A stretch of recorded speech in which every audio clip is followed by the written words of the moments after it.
തദ്ദേശ തെരഞ്ഞെടുപ്പ് പോരാട്ടം അതിൻ്റെ മൂർധന്യത്തിലെത്തി നിൽക്കുമ്പോൾ ഏറ്റവും ആധികാരികമായ ലോക് പോൾ സർവേ പുറത്തു വന്നിരിക്കുകയാണ്. നമുക്കറിയാം, ഏറ്റവും ആധികാരികമായി തന്നെ സർവേ ഫലം പുറത്തുവിടുന്നു എന്നുള്ളത് കൊണ്ട് തന്നെ ലോക് പോൾ സർവേ കേരളം എപ്പോഴും ചർച്ച ചെയ്യുന്ന ഒന്നാണ്. രാജ്യത്ത് ഏത് സംസ്ഥാനത്ത് തെരഞ്ഞെടുപ്പ് നടക്കുമ്പോഴും യഥാർത്ഥ കണക്കുകളും അഭിപ്രായങ്ങളും പുറത്തുവിട്ട് ജനമനസ്സുകളിൽ സത്യത്തിൻ്റെ ഒരു ബ്രാൻഡ് അംബാസിഡറായി മാറിയ ലോക് പോൾസ് തിരുവനന്തപുരം കോർപ്പറേഷനിലും ഇതാ സർവേ ചെയ്തിരിക്കുകയാണ്.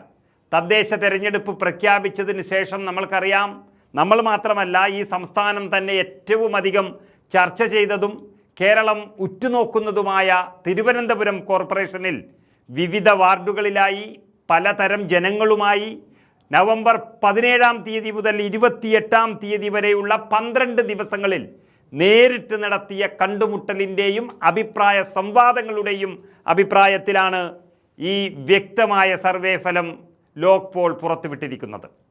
BJPയുടെ തകർച്ചയും കോൺഗ്രസിൻ്റെ കുതിപ്പും പ്രവചിക്കുന്ന ഈ സർവേ ഫലം പറയുന്നത് പ്രകാരം ആകെയുള്ള 101 സീറ്റുകളിൽ 41 മുതൽ 45 സീറ്റുകൾ നേടി CPM നയിക്കുന്ന LDFും 38 മുതൽ 43 സീറ്റുകൾ വരെ നേടി കോൺഗ്രസിൻ്റെ UDFും ഒപ്പത്തിനൊപ്പം നിൽക്കുമെന്നാണ് പറയുന്നത്.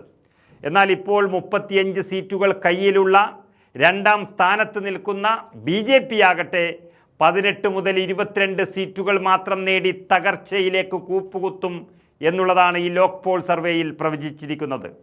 അതായത് കോർപ്പറേഷൻ ഭരിക്കുമെന്ന് സ്വപ്നം കണ്ട് നടന്നിരുന്ന BJP പകുതിയിലധികം സീറ്റുകളിലേക്ക് കുറയും എന്നുള്ളതിൻ്റെ സൂചനയാണ് നൽകുന്നത്.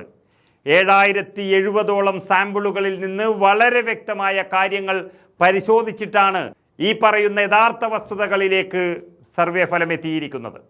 ഇതുവരെ കോൺഗ്രസിനെ കൊണ്ട് സാധ്യമാകുമോ എന്ന് ചോദിച്ചവർ കോൺഗ്രസിനെ കൊണ്ട് മാത്രമേ അത് സാധ്യമാകുകയുള്ളൂ എന്ന് തിരിച്ചറിഞ്ഞതാണ് തിരുവനന്തപുരം കോർപ്പറേഷനിൽ ഈ മുന്നേറ്റത്തിന് കാരണം.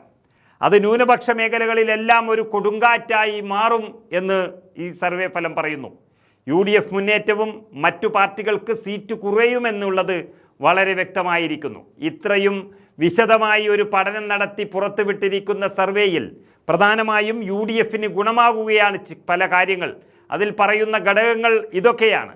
അതായത് ഹിന്ദു ന്യൂനപക്ഷ വോട്ടർ വിഭാഗങ്ങളിൽ നിന്ന് പിന്തുണ ആകർഷിക്കുന്നതിൽ K മുരളീധരൻ്റെ പാർട്ടി ഒരു പ്രധാന ഘടകമായി തിരുവനന്തപുരത്ത് കാണുന്നു. അതുപോലെ തന്നെ KS ശബരിനാഥനെ മേയർ സ്ഥാനാർത്ഥിയായി പ്രഖ്യാപിച്ചത് മുൻപ് LDF NDAയുമായി സഖ്യത്തിലായിരുന്ന യുവ വോട്ടർമാർക്കിടയിൽ UDFൻ്റെ ആകർഷണം മെച്ചപ്പെടുത്തുന്നതായി തോന്നുന്നു എന്നുള്ളതും ഒരു പ്രധാനപ്പെട്ട കാരണമാകുന്നു. അതുപോലെ തീരദേശ മേഖലയിലെ ന്യൂനപക്ഷ സമുദായങ്ങൾ UDFുമായി ശക്തമായ ഒരു സഖ്യത്തിൻ്റെ ലക്ഷണങ്ങൾ കാണിക്കുന്നു എന്നുള്ളതാണ്. സ്ഥാനാർത്ഥി നിർണയവും സമുദായ പ്രാതിനിധ്യവും UDFന് താരതമ്യേന അനുകൂലമാണെന്നും ഈ സർവേ കണ്ടെത്തിയിരിക്കുന്നു. അതുപോലെ തന്നെ കഴക്കൂട്ടം നിയമസഭാ മണ്ഡലത്തിലെ ചില ഭാഗങ്ങളിൽ LDF സ്ഥാനം നിലനിർത്തുമെന്ന് പ്രതീക്ഷിക്കുന്നു ഈ സർവേ.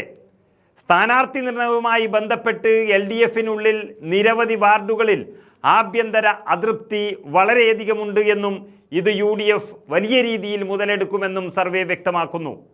അതുപോലെ തന്നെ സ്ഥാനമൊഴിയുന്ന മേയർ ആര്യ രാജേന്ദ്രൻ്റെ പ്രകടനത്തെ ചില വിമർശനാത്മകമായി കാണുകയും ഇത് ഭരണവിരുദ്ധ വികാരത്തിന് വലിയ രീതിയിൽ കാരണമാകുകയും ചെയ്യുന്നു. അവർ ഒരഹങ്കാരി എന്ന് തന്നെ മുദ്രകുത്തുകയും ചെയ്തിരിക്കുന്നു പലരും. അതുപോലെ മറ്റൊരു കാരണം എന്ന് പറയുന്നത് കോർപ്പറേഷൻ തല സംരംഭങ്ങളെക്കാൾ സംസ്ഥാന തല നേട്ടങ്ങൾക്കാണ് എല്ലാ പാർട്ടികളിലും ഊന്നൽ നൽകുന്നത് എന്ന് ഈ തെരഞ്ഞെടുപ്പ് പ്രചരണങ്ങളിൽ തന്നെ വളരെ വ്യക്തമായി കാണുകയാണ്. അതുപോലെ ശബരിമലയിലെ സ്വർണ്ണ വിഷയം, സാമ്പത്തിക ദുരുപയോഗം തുടങ്ങിയ സംസ്ഥാന തലത്തിലുള്ള ഭരണവിരുദ്ധ ഘടകങ്ങൾ അത് തിരുവനന്തപുരത്തെ വോട്ടർമാരുടെ മുൻഗണനകളെ സ്വാധീനിക്കുമെന്നും ഉറപ്പായി പറയുന്നു. അതുപോലെ ക്ഷേമ പെൻഷനും ലൈഫ് മിഷനും കീഴിലുള്ള വീടുകളുടെ വർധനവും LDFന് പ്രധാന സ്വാധീന ഘടകങ്ങളായി ഒരു ഭാഗത്ത് നിൽക്കുകയും ചെയ്യും. അതുപോലെ തിരുവനന്തപുരത്തിൻ്റെ പ്രത്യേക മുൻഗണനകൾ സംസ്ഥാനതല തീരുമാനങ്ങൾ എടുക്കുന്നതിൽ വേണ്ടത്ര പ്രതിഫലിക്കുന്നില്ല എന്ന വികാരവും നിലനിൽക്കുകയാണ്. ഏറ്റവും പ്രധാനമായ മറ്റൊന്ന് ആറ്റുകാൽ ക്ഷേത്ര പാരമ്പര്യങ്ങളുമായി ബന്ധപ്പെട്ട മുൻ പരാമർശങ്ങൾ ചൂണ്ടിക്കാട്ടി NSS BJPയെ മേയർ സ്ഥാനാർത്ഥിയായി ശ്രീലേഖയെ പ്രഖ്യാപിക്കുന്നതിനെ പിന്തുണയ്ക്കാൻ സാധ്യതയില്ല എന്നുള്ള വാർത്തകൾ വന്നിരിക്കുന്നു. അനന്തു തമ്പി സംഭവത്തിൽ BJP സംസ്ഥാന നേതൃത്വത്തിൻ്റെ നിലപാടിൽ ചില RSS പ്രവർത്തകർ അതൃപ്തരാണ് എന്നുള്ളതും ഈ സർവേയിൽ വ്യക്തമാക്കുകയാണ്. അതുപോലെ തന്നെ നേമം സഹകരണ സംഘത്തിലെ വലിയ അഴിമതി, ആ കേസ്, കൗൺസിലർ തിരുമല അനിലിൻ്റെ മരണം തുടങ്ങിയ കേസുകൾ നേമം, വട്ടിയൂർക്കാവ് നിയമസഭാ മണ്ഡലങ്ങളിലെ BJP സാധ്യതകളെ പൂർണ്ണമായും പ്രതികൂലമായി ബാധിച്ചതായി സർവേ പറയുന്നു.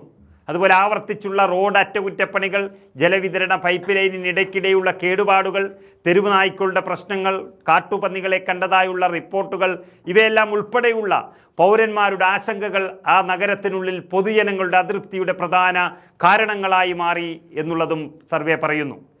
അങ്ങനെ വെറുതെ പറഞ്ഞു പോകാതെ ആഴ്ചകളോളം നീണ്ടുനിന്ന ഒരു സർവേ വെറും ഒരു കോർപ്പറേഷനിൽ അരിച്ചുപെറുക്കിയപ്പോൾ കിട്ടിയത് കേരളം സത്യത്തിൽ അമ്പരന്നു നിൽക്കാൻ പോകുന്ന ഒരു സർവേ പ്രവചനമാണ്. പണ്ട് മുതൽക്ക് തന്നെ ഇടതുപക്ഷത്തിൻ്റെ കയ്യിലുള്ള ഒരു കോർപ്പറേഷനിൽ അവർക്കൊരു ബദലാകുമോ എന്നുള്ളൊരു സംശയത്തിലും പ്രതീക്ഷയിലുമാണ് BJPയെ ജനങ്ങളൊന്ന് പരീക്ഷിച്ചു തുടങ്ങിയത്. എന്നാൽ അടുത്ത കാലത്ത് കണ്ട BJPയിലെ കൂട്ടത്തോടെയുള്ള ആത്മഹത്യയും അവരുടെ പണാധിപത്യവും ഒക്കെ കണ്ട് മടുത്ത തിരുവനന്തപുരത്തെ നാട്ടുകാർക്ക് CPMന് ബദലാകാൻ BJPക്കാവില്ലെന്നും അധികം സീറ്റുകൾ നൽകിയാൽ അവർ ആപത്താണെന്നും തിരിച്ചറിഞ്ഞതോടെയാണ് BJP 20 സീറ്റിലേക്ക് കൂപ്പുകുത്തുമെന്നും സർവേയിൽ പറയുന്നത്. ന്യൂനപക്ഷങ്ങളുടെ മുഴുവൻ വോട്ടുകളും UDFന് തന്നെ എന്നുള്ള സൂചന ലഭിച്ചതോടെ CPMനെ തകർക്കണമെന്ന് വിശ്വസിക്കുന്ന എല്ലാവരും ഇനി കോൺഗ്രസിനൊപ്പം എത്തും എന്നും സർവേ സൂചിപ്പിക്കുന്നു. അതാണ് തിരുവനന്തപുരത്തിൻ്റെ യഥാർത്ഥ അടിയൊഴുക്കുകൾ ഒപ്പിയെടുത്ത് ലോക് പോൾ സർവേ നടത്തിയിരിക്കുന്നത്. ഏതായാലും തെരഞ്ഞെടുപ്പിന് ആഴ്ചയ്ക്ക് മുൻപേ തന്നെ ചിത്രം വ്യക്തമായ സ്ഥിതിക്ക് മുഴുവൻ പ്രതീക്ഷയും കോൺഗ്രസിൽ എന്നിരിക്കെ സീറ്റുകൾ കൂടാൻ തന്നെയാണ് സാധ്യത.